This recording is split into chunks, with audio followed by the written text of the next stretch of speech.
right, folks, can you hear me? Good. So I hope you all got your snacks. There are no juice boxes out there, but that's a shame. Anyway, if you can hear me in the snack room, please come on by. We're going to get started here in just a minute with none other than Dr. John Vervaeke. I'm sure everybody knows Dr. Vervaeke's work by now. Such a deepening, necessary part of this ongoing shared fractal conversation. So I'm really excited to have him up here.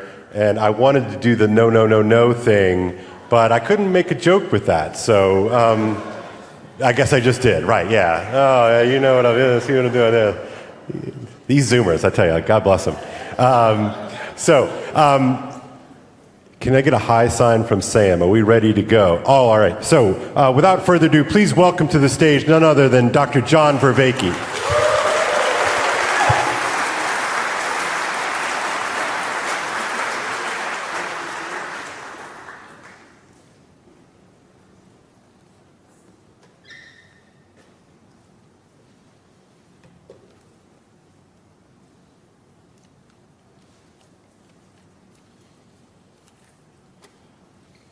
Kind of feels like home. I've been sort of being cast in the role of speaking on behalf of science, and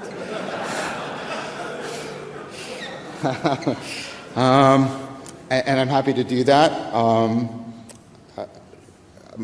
Who and what I am is undergoing something of a change right now because of the philosophical Silk Road pilgrimage. So I'm kind of a scientist on a pilgrimage. But I am going to try and do something quite ambitious, and maybe it'll be what Paul warned us against, that overreach. But a man's reach should exceed his grasp, or what is a heaven for? So I'm going to try my best. I'm going to, instead of trying to go into deep, complex arguments, I'm going to try and gather a lot of stuff together. So I'm going to say something. Each point I make, I have an actual argument and publication pretty much for, and I can't do that. So I'm going to rely on, I'm just going to give you a gist, and then another gist, and then another gist, and another gist, and that's how it's going to go. Okay, so I'm going to be making use of what's called scientific idealization. Catherine Elgin, in her wonderful book, Good Enough, points out that idealization is crucial to science. We do lines of best fit, and we do frictionless surface and inertial motion and all this stuff, and you have to do that. And I'm going to be engaging in an idealization, and I hope you don't take me to be conveying, because I'm not, that everything I'm going to be talking about can go wrong. Okay? It can go wrong, like really wrong, and hurt people in a deep and profound ways. And, you know, we've bumped up against that. I'm not denying any of that. But I'm going to talk about the idealization, the ideal case, because I'm trying to do something, well, scientific here, because often the ideal case is helpful for getting clarity about the structural, functional organization, about what you're talking, about what the topic you're addressing. So that's what's going on. I'm not denying. So if you want to criticize me later, I'll talk to you about it, but that's not what I'm going to be doing here. Okay? All right, so I don't know what to presuppose or not. I'm going to go do a quick overview of the core that I'm always working from. Some of you, this will be some updates, because it's changed from Awakening from the Meaning Crisis. And so I want to talk about predictive processing, this other thing you might have heard of, relevance realization, and 4E cognitive science. Okay? And I want to lay that out, because part of my argument is going to be that there is a paradigm shift going on in cognitive science and in biology, and that paradigm shift is much more culturally important than hoping that the paradigm shift is going to come from physics. And I think that paradigm shift is actually giving us deep ways to talk about spirit and fellowship. So I want to start with predictive processing. What is it? It's one of the big frameworks, and it is an attempt to address one of the meta problems. I'm going to use meta a lot. Live with it. Okay? Okay, so you're generally intelligent. Unlike the so-called AGI that people are claiming we might have, and there's lots of, and I can talk about that later, right? You are, intelligent in multiple domains, in multiple ways, for multiple reasons, in ways that are highly mutually predictive of each other. There's some general factor there. And the work I do, we argue that that general factor is because you have an ability to solve two meta problems. Meta problems are problems you have to solve whenever you're trying to solve a specific problem. So no matter what problem you're trying to solve these two meta problems. The first one is anticipate the world. Anticipate the world. Everything else being equal, if you can anticipate the world better than I am, you'll solve all of your problems better than I do. Because you'll anticipate the tiger, and I will meet the tiger. And I'm dead. And you're laughing. Right? That's why you judge things that can anticipate with what Michael Levin calls a cognitive light cone. You judge them more intelligent. That's why you think a dog is more intelligent than a frog. Okay? So how do you anticipate? Because you're doing it right now. What's the next word? There you go. And that's what the machines try to emulate, by the way, the predictive processing and the large language models. Okay? So what's going on here?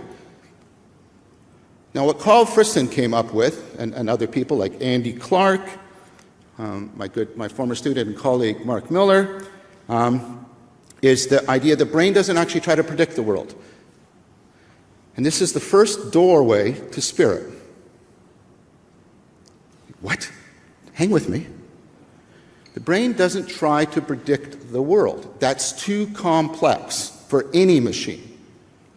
The brain tries to predict your body interacting with the world. So let me give you an example. I don't have to go to retina school. I don't have to do anything to learn to use my retina. All I have to do is open my eyes, light hits my retina, and there's patterns of nerve firing. Yeah? And do you get that those patterns change as I move around? That's a sensory motor pattern. There's patterns happening on the retina. So there's this level right here. I suppose I should do this. Okay, this part directly interacting with the world. No learning required there. And patterns are happening here. Now, what you have is you have a brain level just above that. And what it's trying to do is it's trying to detect patterns in here and complete them ahead of time. It's just trying to figure out this is what the pattern's going to be. Now, because this isn't the world, because the world isn't trying to help you. That's why trying to predict the world is really hard. But this part of the brain and this part of the brain, they belong together. And so this part can try and say, I think you're going to do that pattern, and this part can give it feedback and say, yeah, you got it right, or no, you got it wrong. Pretty easy. Now, if I try to walk a little bit faster than that across the stage, the sensory motor loop is too slow for me to do it.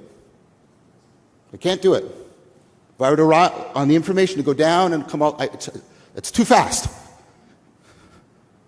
I bet you've all run faster than that, yeah? What happens is the cerebellum tries to pick up on patterns in the sensory motor patterns in my eyes, my legs, tries to detect patterns and complete them ahead of time. And that's how I can do that. Do you understand? Does that make sense? It's detecting and completing patterns. Here's another one. This one will get creepier. So look at this. Look at this. You see that color? Yeah? How many of you can see the color? How many of you can see the whole color of the whole wall? Okay, your eye can't do that. Your eye can't subtend all of that. What happens is your eye is picking up on little patches, and then a higher level in the brain is trying to detect and complete a pattern. So now I'm going to say something that I hope lands for you. You're mostly imagining that wall. You're mostly imagining the floor. Now, as soon as I say that, it sounds like, and some people I hate this, it's a controlled hallucination. You know the defining feature of hallucinations? They're false. This isn't false. You know what an important property of predictions are? They can be true. True prediction. Okay? So and so Henri Corbin came up with a really powerful distinction between the imaginary. So imagine a sailboat in your mind. Can you do it? Picture in your head. Are the sails up or down? Put your hands up if they were up or down. There you go. Okay. You form a little picture and la, la, la, la. Turns out that's not very important, even though that's what we think imagination is about. How do we know it's not important? There's at least 5 to 10% of the population cannot do that, and they don't suffer at all. Now, that's imaginary. I want you to compare to a kid who's putting out their arms, ties a blanket around them and goes, "Shh, I'm Superman." They're not forming a picture of Superman. They're trying to see and be in the world the way Superman is. Do you see the difference? Everybody does that. Because that's very important. That's indispensable to cognition. And I'm going to show you that. And what I'm trying to show you is your experience is already deeply imaginal.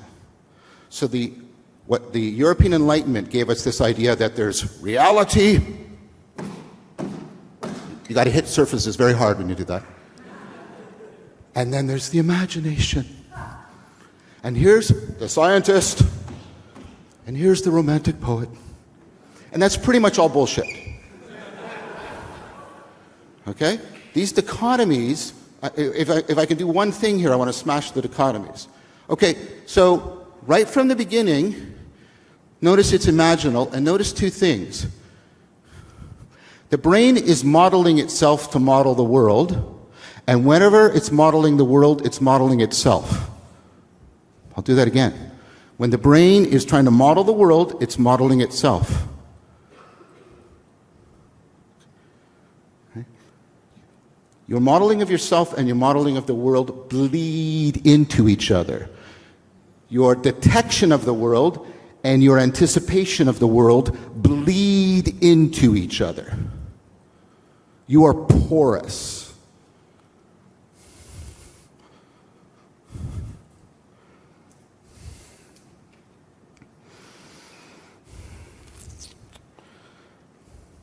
All right. Now the other part, and they're interlocking. The more I anticipate the world, the more the problem I face, the more information I have to process. And how many of you have not heard me talk about relevance realization? Okay. The amount of information I can pay attention in this room, all the ways I could direct my attention, all the possible combinations is greater than the number of atomic particles in the universe. All the possible ways I could connect the information in my long-term memory, like I could think about aardvarks, and then I could think about Archduke Ferdinand and World War I, and perhaps that'll lead me to think about bauxite mining in Australia. All combinatorial explosive. All the possibilities I can consider, right? All the possible inferences of everything I pay attention to. All of this is combinatorially explosive, and what you do is you ignore most of that information, you're oblivious to it, and you find obvious what you should be thinking about, what you should be remembering, what you should be inferring. Do you do it perfectly? No, because you can't. Because here's what you don't do. You don't check all the information to see if it's relevant or not. You somehow zero in on the relevant information.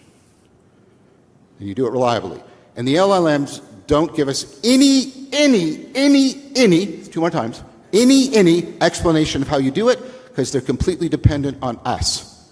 We generate the relevance relationships between tokens, we generate the relevance relationships in the data sets, we generate the relevance relationships on the internet, and we generate the relevance realization in the appropriateness judgments when we're training them. They explain it one iota. Okay? Doesn't mean they're not dangerous. Okay, so we are constantly doing that. What's the basic idea? Predictive processing is trying to anticipate the world, and it hits a dilemma because it hits trade-offs. Trade-offs is as you try and go one way, you lose on the other. So should I stay here and try and survive? It's familiar. That's got an advantage to it. But there's also diminishing returns. Should I go and explore? Well, that's dangerous and precarious, but there might be huge benefits. So what should you do? Explore or exploit?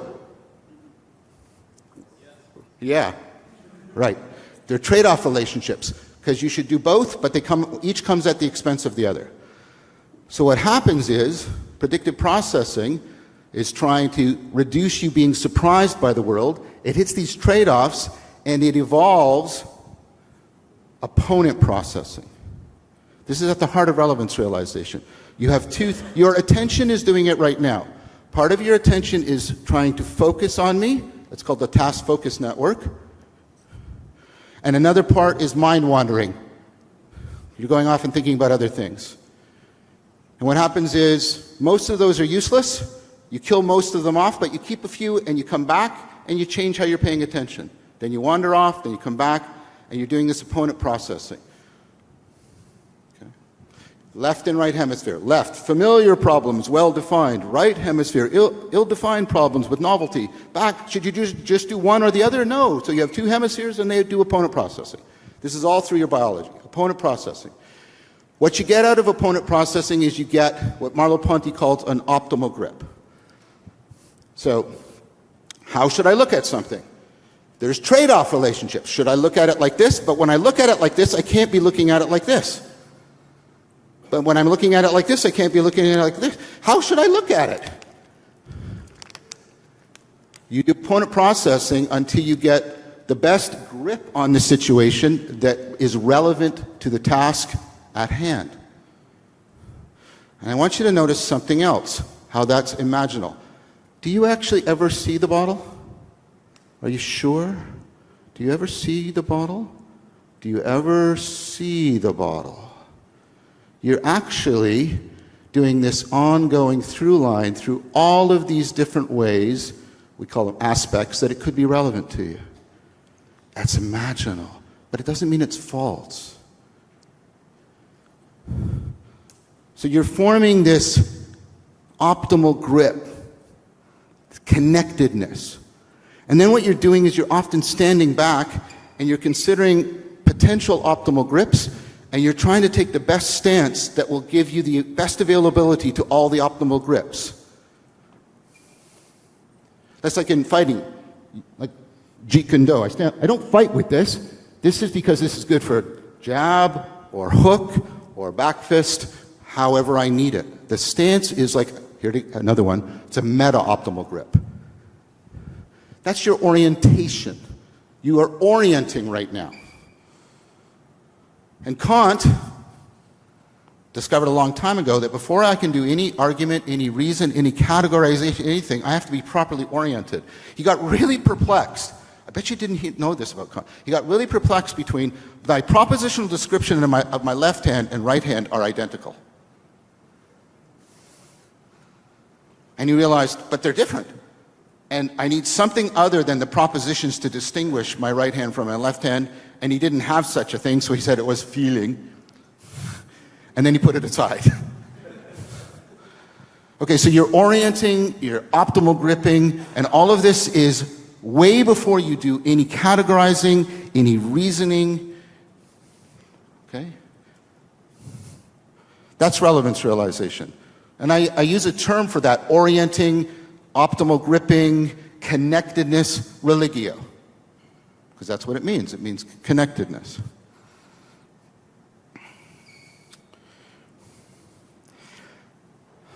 So you've got this connectedness and relevance realization. So you got anticipation, relevance realization, connectedness.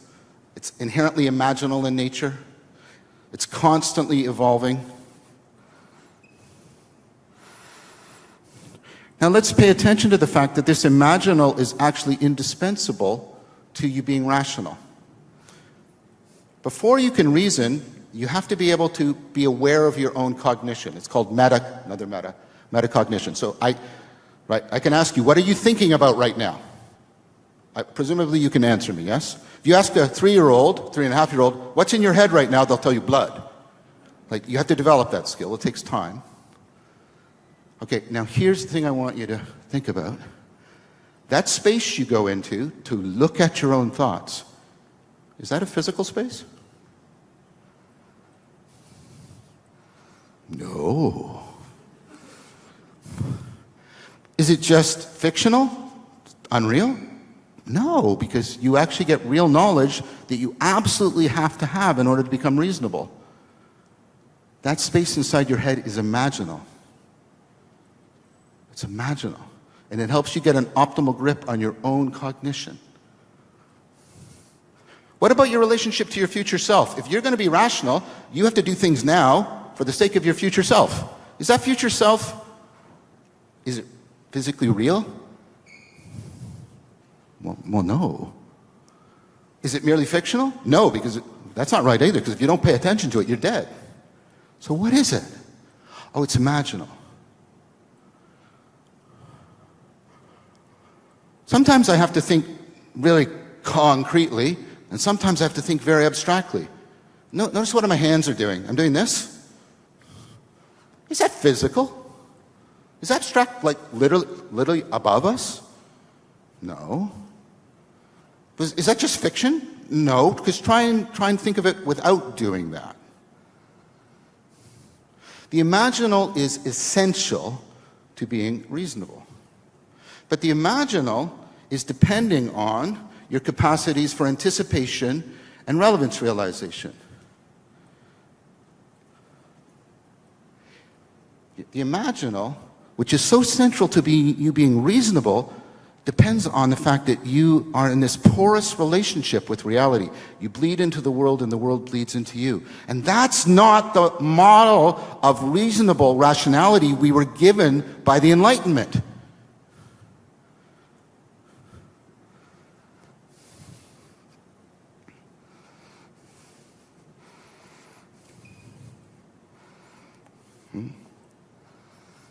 The model we were given is, and I'll come back to this, is the model of disengagement. This is Charles Taylor's work. To be rational is to disengage and try and look at things objectively. Let's go back to this relevance realization. Where's relevance? Is it in me? Is it a subjective value that I have? No, because I can get it wrong, and if I get it wrong, I die.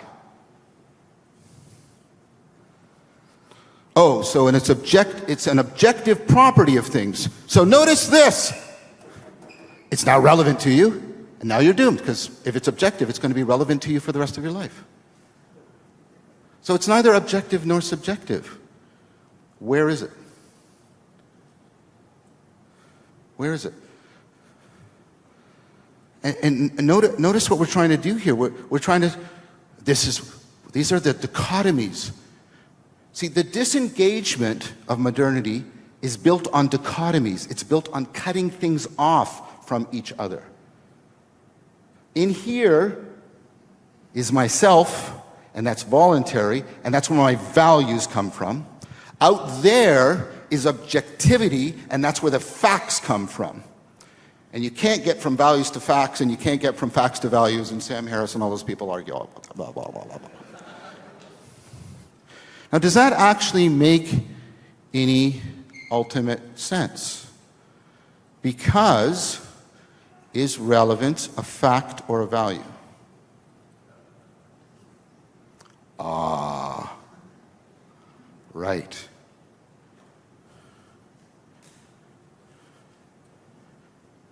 All these dichotomies are like the grid work by which we are supposed to see and understand the world. But our relationship to the world isn't a dichotomous disengagement, it's a porous participation. It's a porous participation.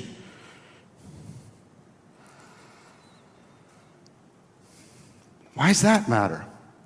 Well, let's keep doing this. And I'm going to keep circling through the imaginal and the rational and showing you its porous participation again and again and again and again and again and again.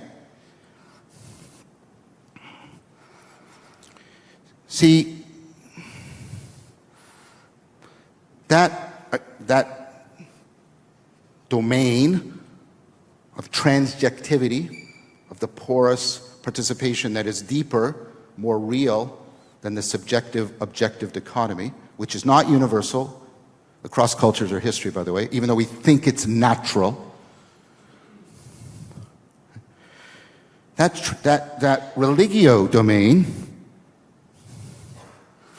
that's where voluntary necessity is. What's that? Well, this is a notion by Harry Frankfurt. And it's convergent with work by John Searle and a whole bunch of other people. So you're reading a compelling argument. It's persuasive, yes? And you come to the conclusion, you go, hey, I think that's true. So it's compelling. Was it compulsive? Did you lose your agency? Oh, I'm just addicted to the conclusion. No, that's actually the hallmark of somebody who's irrational. They'll go to the conclusion regardless of the argument, yeah? So notice this distinction. I'm going to play with these words. It's compelling, but it's not compulsive. Right? And notice how it doesn't land. It doesn't land cleanly in voluntary or necessary. So that's why he calls it voluntary necessity, just to be provocative. You're in love with somebody. It's compelling. But do you feel that you're losing your agency by loving them? No. It feels like I am utterly convinced, and I've made a lifetime commitment to Sarah, that I love this woman profoundly. And I don't feel like a drug addict. I feel like I am totally free in the fact that I can do no other than love her the way I do. And I hope that lands for you. There's the beautiful sunset. It's compelling. Is it compulsive? No. You don't feel like you're losing your agency. You feel like it's coming into fruition. Voluntariness says, look, it's at the heart of reason. It's at the heart of love. It's at the heart of beauty. It's at the heart of relevance.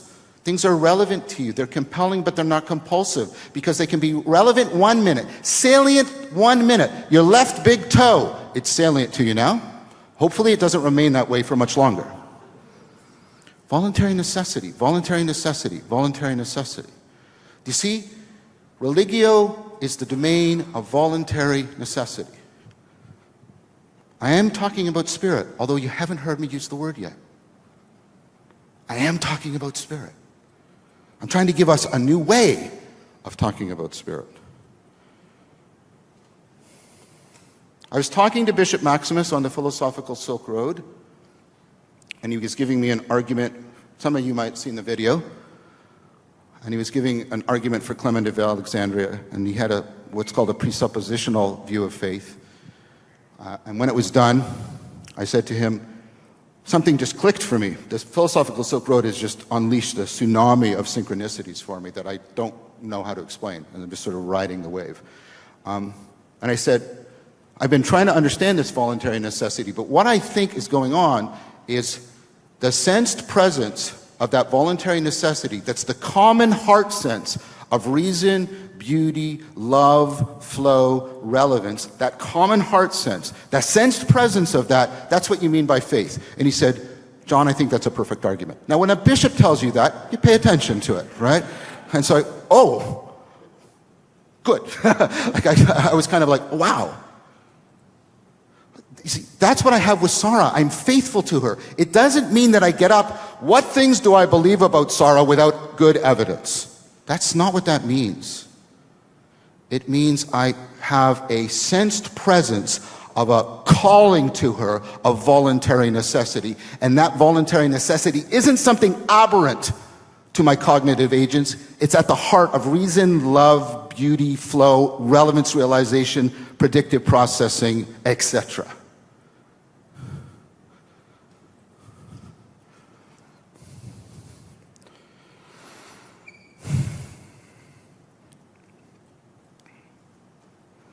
Now, I think that's what I finally got what Spinoza meant when he said, truth is its own standard.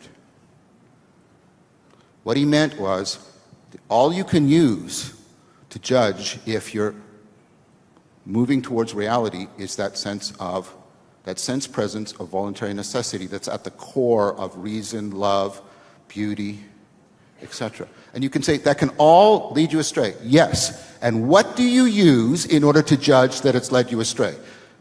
The voluntary necessity sense is at the heart of reason, love, beauty, flow, relevance realization. And then what Spinoza means more deeply is when that sensed calling, he called it the intellectual love of God, is calling us into a deeper relationship with a deeper reality.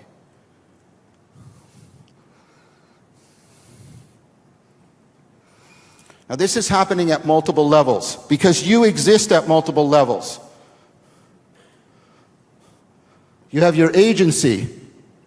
Well, left that out too long.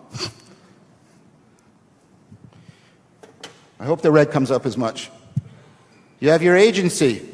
This is the fact that unlike a fire, you seek out the conditions that produce and protect your existence. You're an agent. So is a paramecium. But you're not just an agent. You use narrative. Oh, goodness, John Vervaeke talking about narrative. You use narrative to become a temporally extended agent. You work in terms of goals that affect your far future in terms of things that come from your deep past. No matter how eloquently a dog barks, it can't tell you that its parents were poor but hard-working. But you can. Through narrative, you become extended in time. You become extended in reflection. You can reflect back on yourself by telling yourself your autobiography. You can consider possibilities by running the time clock forward on your autobiography. That's what it is to be a self. It is to use narrative to extend your agency in time, possibility, and levels of construal. But that's not all you are. You're also a person.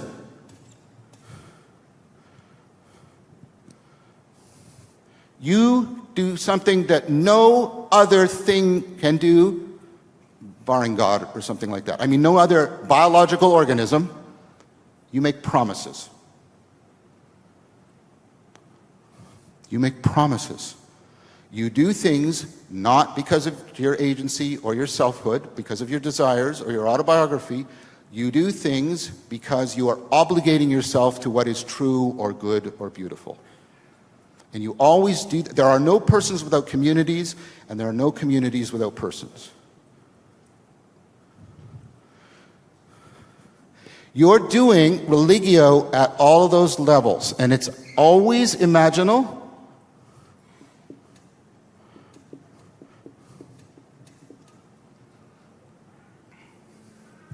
And it's always multi-leveled.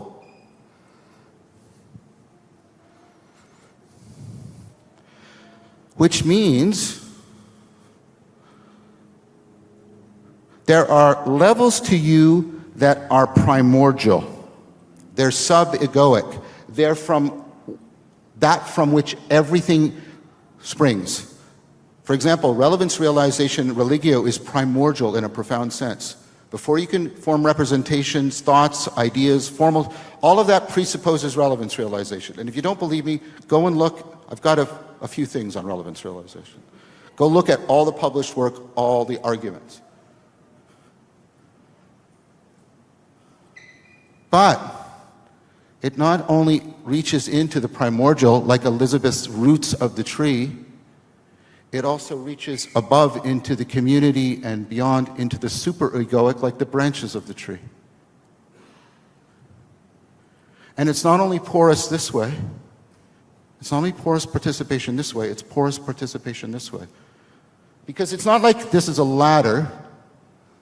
It's not like your agency is left behind when you're a person. It bleeds into yourself and into your person, and your personhood bleeds down into yourself and down into your agency. That's why you have weird things like the placebo effect. Because you believe that person is the doctor with the requisite authority, and he's come in and he's acting out of a obligation, and he's telling stuff, and you can imagine it, and it reaches down into your agency, and then it reaches down below your agency, and you get healed. Now, somebody who's doing a lot of work on that is a biologist who is going to be thought about in 20 years from now the way we think about Einstein now, and this is Michael Levin, who I consider a friend. And Mike has been doing undeniable experimental work showing that cognition reaches down to the subegoic into subcellular mechanisms and reaches up beyond individual organisms. Take a look at his work. It is astonishing. You got bottom-up stuff. So we've been taught, Richard Dawkins, selfish gene. It's just all bottom-up from your genes because you're a machine, you know.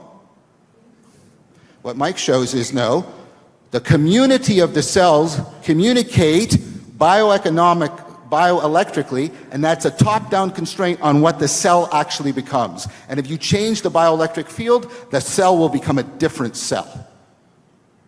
Genetic determinism is dead. Doesn't mean that genes aren't playing a role, but like Jonathan said, it's bottom-up and top-down. Oh, we're talking about levels. That's a way we have to talk, but that's not the way it is. Notice like more than any World War II, World War I army, modernism has these ditches that, this is the last ditch? No, there's another one. There's another one. Well, yes, I concede that we have to talk that way, but that's not the way it really is. Really, read Eric Hole's 2 papers, 2020, 2025, in which he uses tight, rigorous mathematical argument from core assumptions in information theory or core assumptions in the philosophy of science of causation to show that these levels are real, meaning that each level has causal powers not found at the other level. And each level has access to information inaccessible at the other levels. These levels are really, really real.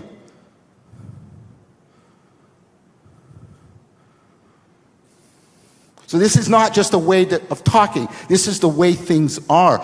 And to turn it around, we have to talk this way, not because we're trapped in a Kantian nightmare. We have to talk this way because we're in a porous participation with reality, and reality is really that way, and that's why we have to talk that way.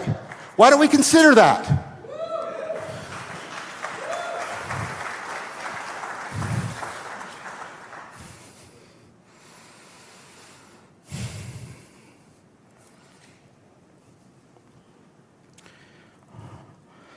So this is convergent, the fact that you are a porous participatory thing. This is convergent with all the evidence that your cognition is not monological, it's dialogical.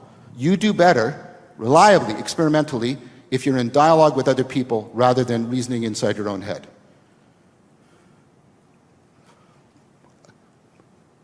That should be uncontroversial.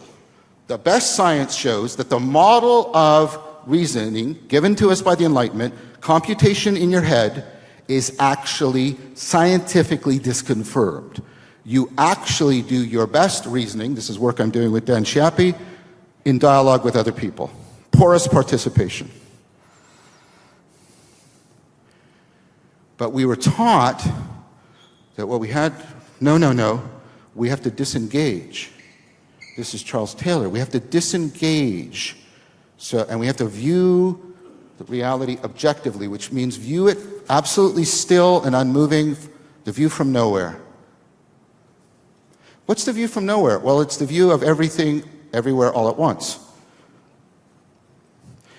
Gödel showed it's logically impossible to have a formal system that is both complete and consistent.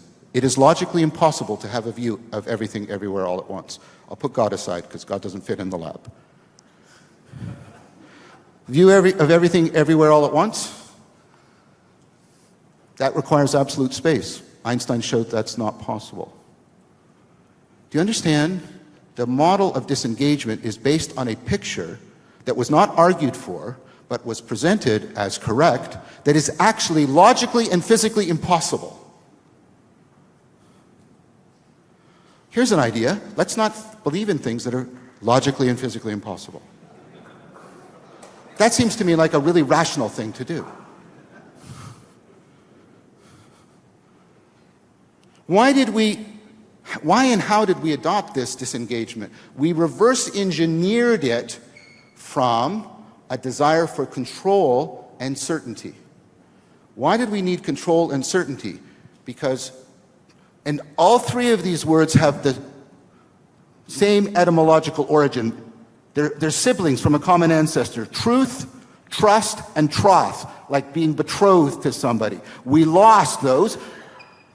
Why did we lose them? Well, there's a video series called Awakening from the Meaning Crisis. So the response to the meaning crisis was disengagement, and what we'll do is we'll create a buffered self. And what we'll do is we'll separate intimacy from inquiry. And here's the thing I want to push you on. If you think that what we should be doing is concentrating on our personal relationships, because that's where intimacy is to be found, and that's where it should and only be found, you are actually buying into the picture that I'm criticizing. If the scientist can't have an intimate relationship with the world as he's studying it by recognizing his porous participation in it, then you haven't heard anything I'm talking about.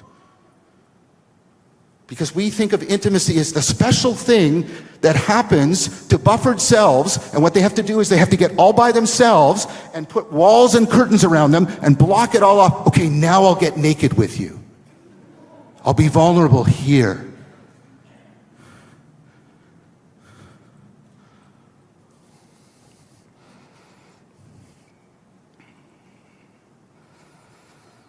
But we're porous partakers. We are not disengaged observers.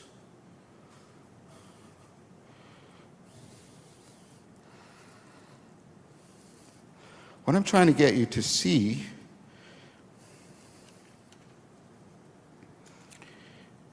is that's spirit. There's porous participation from the sub-egoic. Let's use a different word, from the archetypal to, let's use a Platonic word, to the paradigmatic.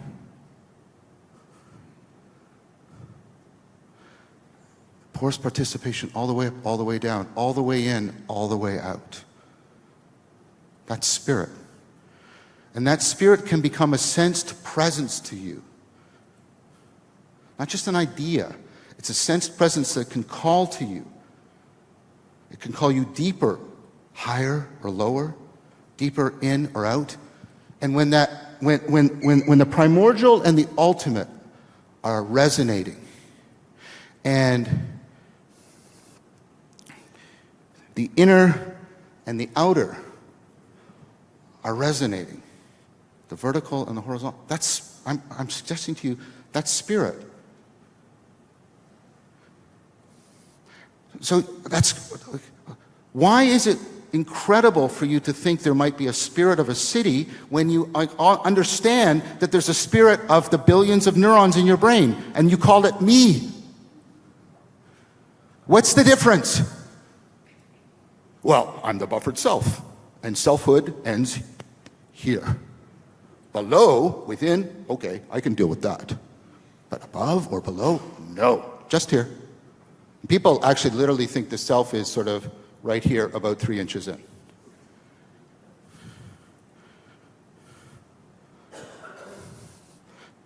You get a sensed presence of our porous participation.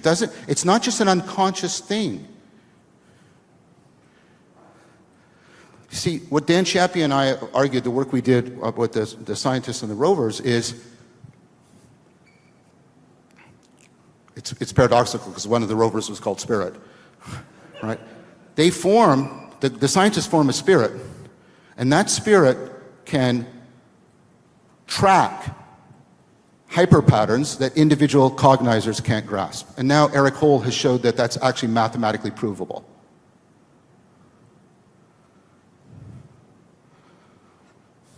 But remember, the brain is modeling itself to model the world, and as it models the world, it's modeling itself. And what can happen is that sense of you being, that processing that's imaginal, dialogical, porous participation, it can go from being, I'm going to do this, the glasses you look through, to something you look at.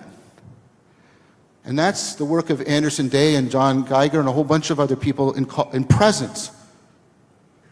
And we now have to, this is going to be weird, and it needs to be weird, because weird is showing you that we're starting to break the dichotomies.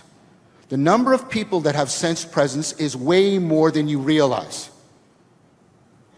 The number of people who hear voices and aren't psychotic or have mental health issues is large.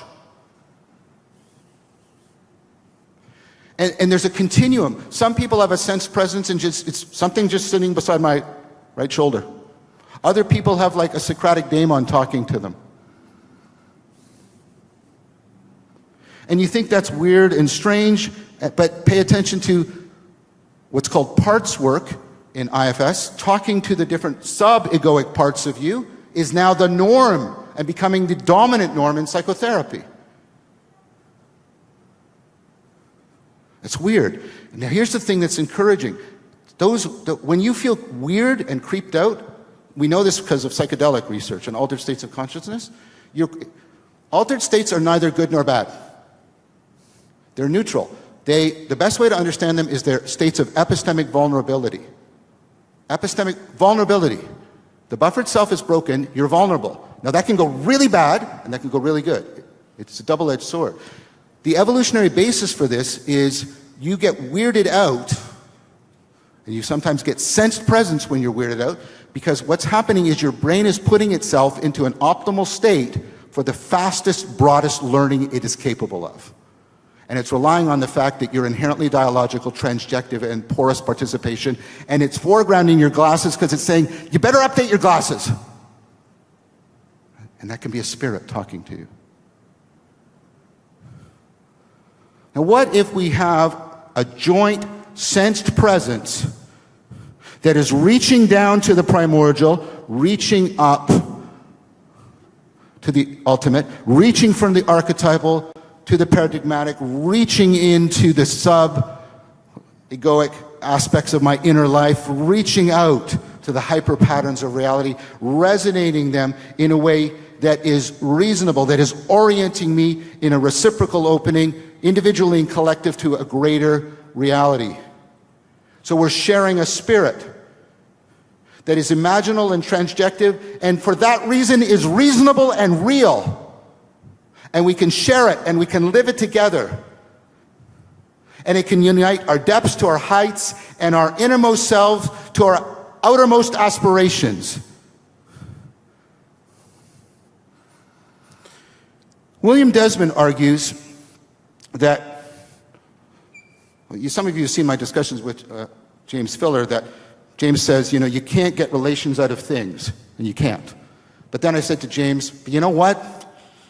You can't get things from relations either. And he went, oh yeah. And then William Desmond was ahead of both of us. He said, what we actually have is common unity, community. Remember what I said? There's no people without community, and there's no community without people. The relations and the relata co-emerge from something primordial together. In order for us, this is Yanaris, another great philosopher. In order, he called it the communal criterion, not the definition, the communal criterion of truth. In order for there to be truth, we have to have shared meaning. Meaning has to be shared. You know what's bullshit? This is my meaning. That doesn't make any sense. You don't do that with any other kind of meaning. I'm using the word cat to refer to a kind of flower found only in the depths of the Amazon. That's my meaning. That's not how meaning works. If you think meaning is a personal possession, you are falling prey to everything I'm criticizing. If it's not shareable, connectable, and correctable by others, don't tell me about your meaning. I'm not interested in it because you don't know what you're talking about. You have to have trothing. You have to have trusting before you can have truthing. And so he has the communal criterion for truth. Community is our best, it's not a representation, it's our best icon of how reality ultimately is. Communing in community is our best way of getting towards the truth. Voluntary necessity with each other, vertical and horizontal, porous participation. Fellowship of the Spirit is to participate in all of this in such a way that we become icons of God. Because communing in community is to enact the best model of ultimate reality and to engage the best way we get at connecting to reality and getting at the truth. That's my proposal to you about what fellowship in the Spirit is.